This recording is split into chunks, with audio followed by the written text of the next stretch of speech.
Hello viewers, আসসালামু আলাইকুম। Royal Express free bike ride শেয়ারিংয়ে আপনাদের সবাইকে স্বাগত। আজকে রাস্তায় তেমন মানুষের আনাগোনা নাই। হয়তো আমি আজকে একটু আগেই বাসা থেকে বের হয়ে গিয়েছি, যার জন্য তেমন মানুষ দেখছি না।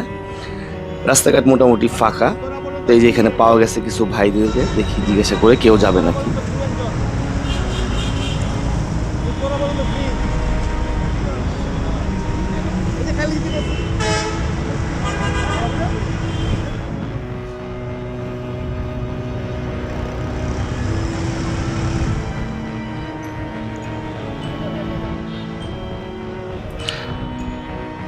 যাক, অবশেষে বনানী কবরস্থানের কাছে এসে একজনকে পাওয়া গেছে। উনি গাজীপুর যাবে। তো আমাকে বললো যে ভাই আমি গাজীপুর যাব, আমাকে আপনি যতটুকু আগায় দেন। তো ভাইয়াকে নিয়ে ছুটলাম। তো আমি প্রতিদিন অফিস টাইমে বাসা থেকে বের হই, যখন অফিস থেকে মানুষের ঘরমুখো হয়, তখন একটা বৃষ্টির চাপ থাকে, অনেকে তখন গাড়িতে উঠতে পারে না। আমি সেই সুযোগটা নিয়ে মানুষকে বাসায় ফেরার জন্য আমার গাড়িতে উঠাই। তো আজকে আমি একটু আগে আগে বের হয়ে গেছি, কারণ আমি দুপুরের পরে একটা ভাত ঘুম দিয়েছিলাম, মানে ভাত খাওয়ার পরে একটু ঘুমাইছিলাম। তো হঠাৎ একটা স্বপ্ন দেখা লাফ দিয়ে উঠছি। উঠা আমি ভাবছি যে বোর হয়ে গেছে। আসলে বোর এটা আমার প্রায় সময় হয়। তো স্বপ্ন যেটা দেখতেছিলাম, এটা আপনারা শুনলে হয়তো একটু হাসবেন যে আসলে এই ধরনের স্বপ্ন মানুষ দেখে কিনা। আমি স্বপ্ন দেখতেছিলাম যে আমাদের এলাকাতে গরম বস্ত্র বিতরণ চলতেছে।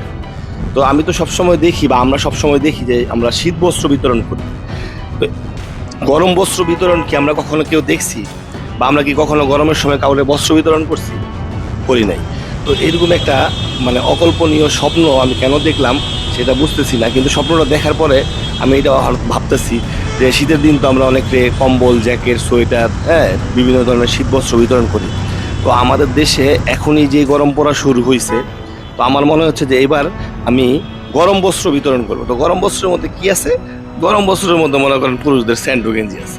তো চিন্তা করছি কিছু স্যান্ডো গেঞ্জি কালেকশন করে এবার আমি গরম বস্ত্র বিতরণ করব। তো ভিউয়ার্স, এটা জাস্ট ফান করলাম, কারণ এই ধরনের কর্মকাণ্ড করলে মানুষ শুধু হাসবো। এটা প্রিয়জনের উপহার দেওয়া যায়, ভাই বন্ধুর উপহার দেওয়া যায়, যে গরমের দিন আইসে নাও তোমার দুইটা গরম বস্ত্র বিতরণ করলাম। তো যাই হোক, এই আর্মি স্টেডিয়ামের সামনে যেই ফ্লাইওভারটা আছে, এই ফ্লাইওভারটার কাজটায় প্রচণ্ড জ্যাম আপনারা দেখতেই পাচ্ছেন। তো জ্যাম থাকার কারণটা কি এখন আসলে বোঝা যাচ্ছে না।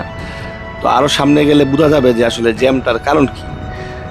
জ্যামটার মূল কারণটা হইলো যে দূরে ওই যে দেখা যাচ্ছে যে একদম ফ্লাইওভারের গুড়ায়, মানে উঠতেই একটা ট্রাক, এই যে দেখেন, এই যে একটা ট্রাক উল্টায় পড়ে আছে। তো এটার জন্যই এই জ্যামটা। তো যার জন্য আমি এই ফ্লাইওভারে না উঠা আমি এই বাম পাশ দিয়ে সেনামাল অঞ্চল এই দিক দিয়ে চলে যাচ্ছি। তো এই রাস্তাটা যেতে আমার খুবই ভালো লাগে। তো ভিউয়ার্স, যথারীতি আপনাদের সবার কাছে একটা রিকোয়েস্ট, আমার এই ভিডিওগুলি দেখে আপনারা যদি অনুপ্রাণিত হয়ে অন্তত কোনো দিন কোনো একজন মানুষকে পৌঁছায় দেন তার গন্তব্যে, তাহলেই সার্থক হবে আমার এই প্রচার। তো ভিউয়ার্স, ভালো থাকবেন, সুস্থ থাকবেন, আনন্দে দিন কাটাবেন, এটা শুভকামনা রইল। আর আমার জন্য সবাই দোয়া করবেন, যাতে আমি বেশি বেশি ভালো কাজ করতে পারি, সবার জন্য উদাহরণ হতে পারি। তো ভাইয়াকে নিয়ে চলে আসছি। ভাইয়াকে এখন নামাই দিব আমি 7 নম্বর সেক্টরের আগে। তারপরে আমি এখান থেকে চলে যাব বিরুলিয়া।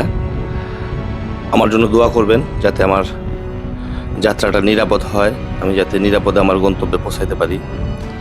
তো একটা কথা বলি, এই ভিডিওটাতে আমি যে জিনিসগুলি দেখাই নাই সেই জিনিসগুলি হলো, আমি এটা করি না, বাট আজকে দ্বিতীয়বারের মতো হয়ে গেছে। আমি ভাইয়াকে নামাই দেওয়ার পরে ভাইয়া আমাকে সৌজন্যতাবশত চা খাওয়াইছে। ভাইয়ারে অনেক ধন্যবাদ। চলার পথে হয়তো আবার কোনোদিন দেখা হবে ভাইয়ার সাথে। তো ভাইয়া অনেক খুশি। আপনারা ভাইয়ার পরবর্তী এপিসোডগুলি দেখলে বুঝতে পারবেন। তো সবার জন্য সবাই দোয়া করবেন, ভালো থাকবেন। আল্লাহ হাফেজ, আসসালামু আলাইকুম ওয়া রাহমাতুল্লাহ।